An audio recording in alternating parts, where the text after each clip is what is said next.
Good morning, everyone. Welcome to Bold Faith Bible.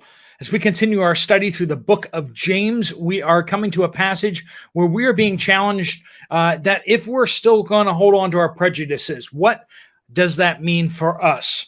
Are we potentially okay with God and yet we can still discriminate against other people, whether it's because they're rich or they're poor, or maybe because we don't like them? We're going to be talking about that a little more. We're continuing on our conversation about how we look at people and how we treat other people based on all sorts of different things. So let's just make sure our heart is right this morning before we dive into the word. Let's have a time of prayer and confession and start our day right. Lord God, we just ask for your wisdom. We ask for your insight, and we ask for a change of heart from you. Lord, that we would not look at people for what they can do for us, but rather look at what we can do for them.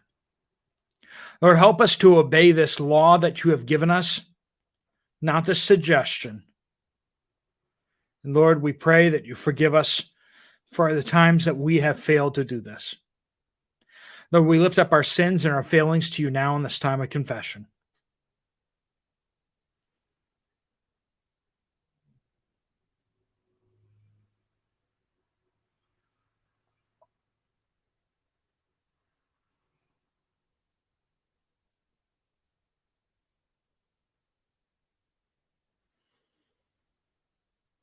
Lord, you say if we confess our sins, you are faithful and just to forgive us our sins and cleanse us from all unrighteousness. And so, believing this, we place our full hope and trust in Jesus Christ, who has saved us. Lord, we pray all these things in his powerful name. Amen. All right, folks, we got a big change today. Hopefully you're braced for this. I changed my wallpaper. So look at the beautiful waterfall there. I have no idea where this is from, but it's gorgeous, right? So that's kind of what's being covered up by scripture. But this is much more beautiful than that wallpaper. With the word of God, what God has to say to us. So as we begin, let's just read through this passage. James 2, verses 8 through 9.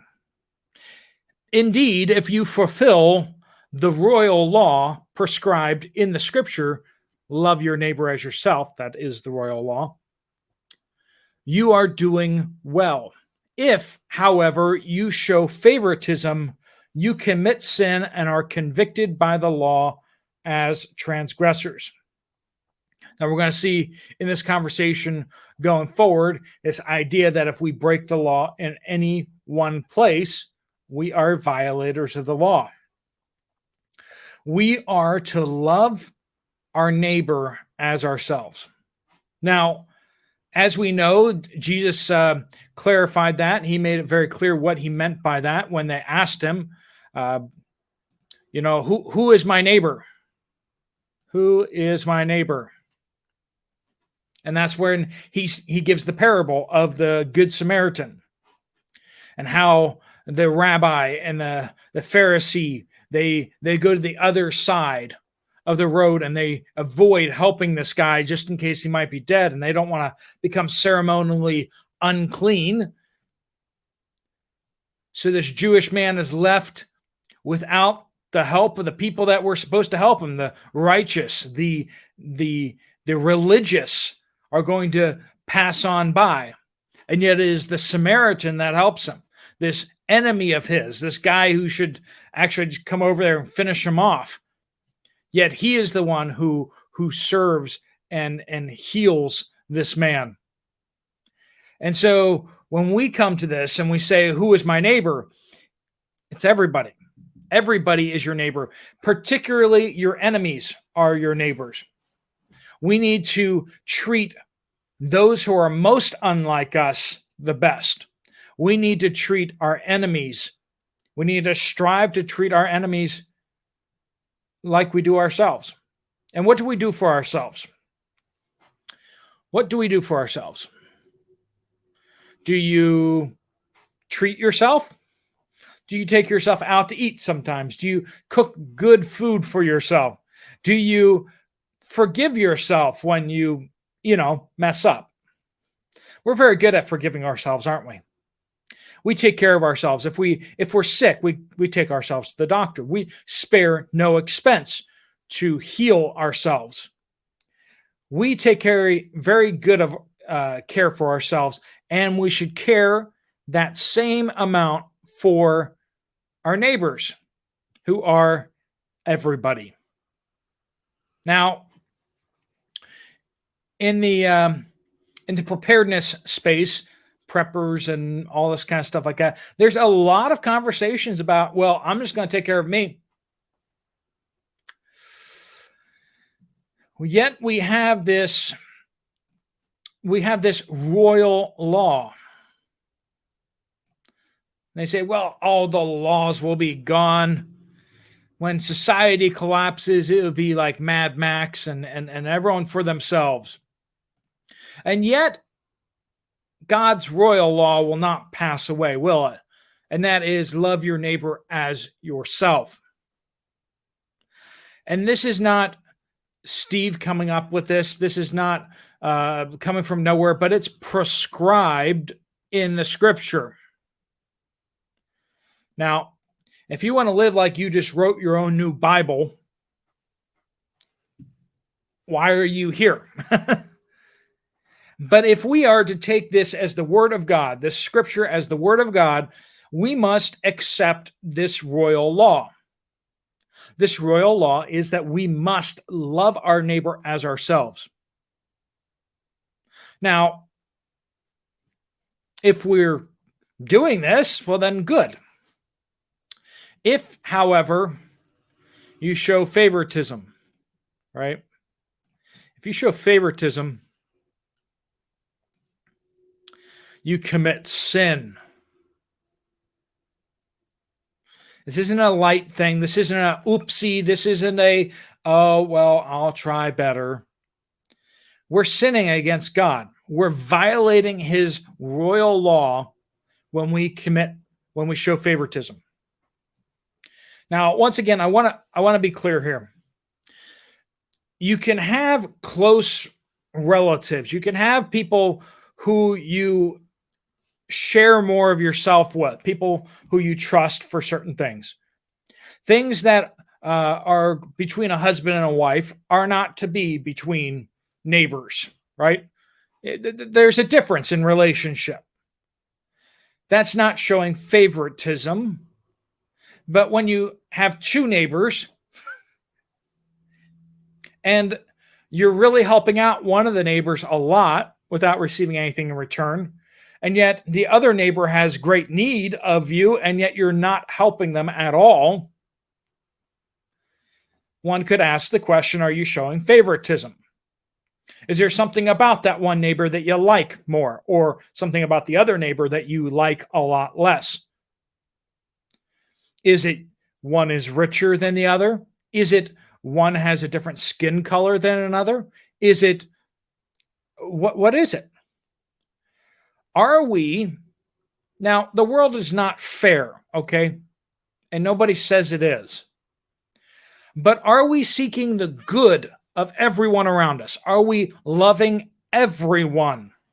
Or are we just loving some people? Are we just loving the people that live in our country and not loving the people around the world? But Steve, those aren't my neighbors. Remember the example of the Samaritan. The Samaritan was someone from another country. And yet he showed love for a foreigner that he was basically at war with. That's the example for us.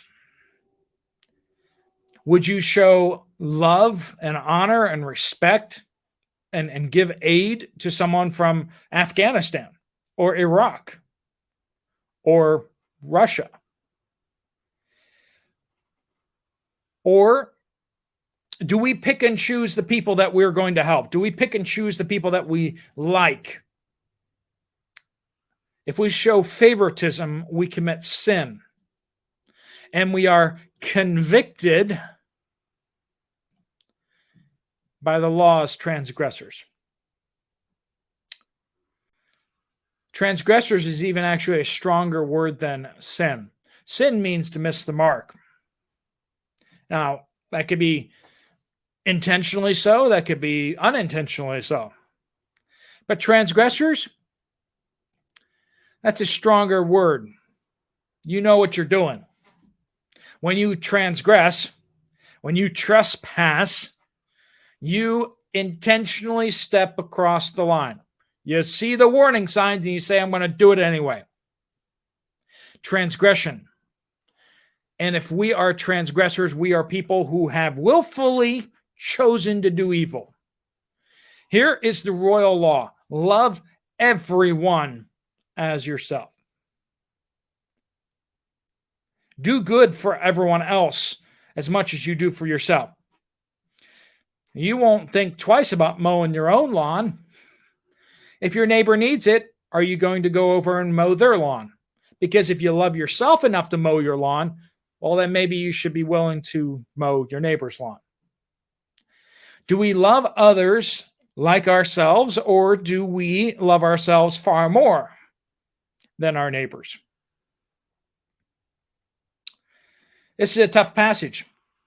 This is a tough saying, so to speak.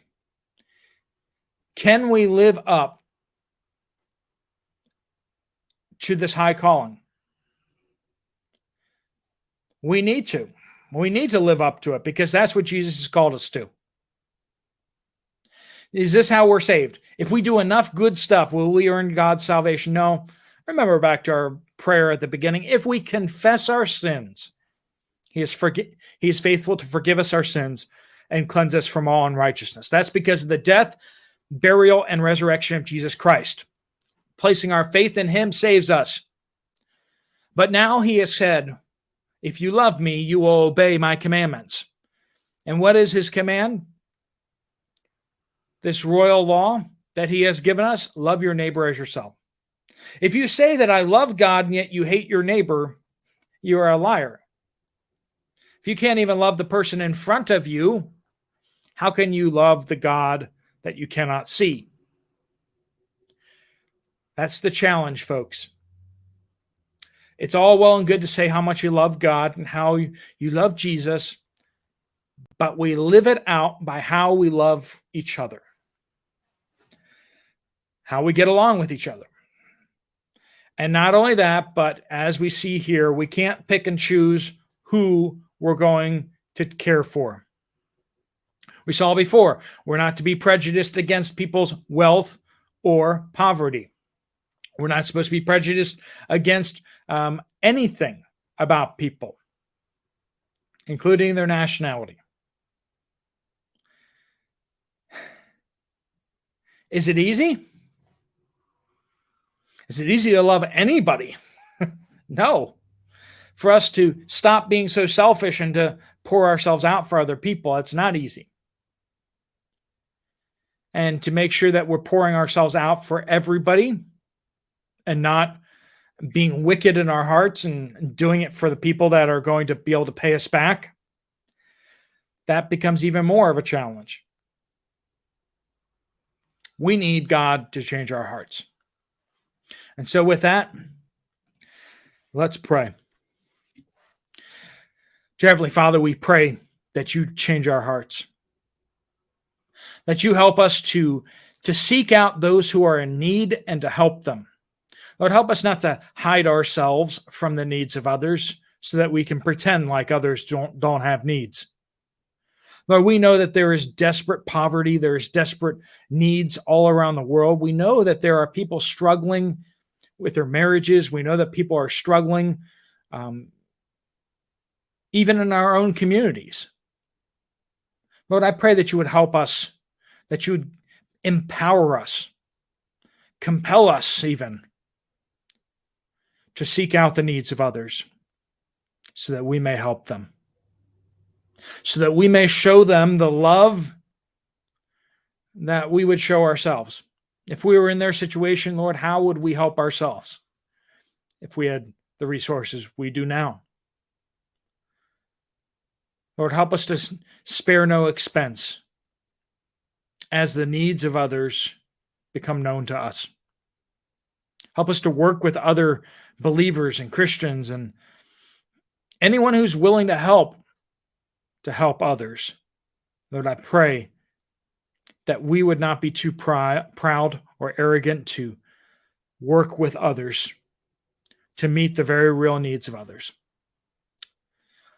Lord, I pray you bless each and every one watching this video today, that you fill them with your Holy Spirit, with strength and love for others.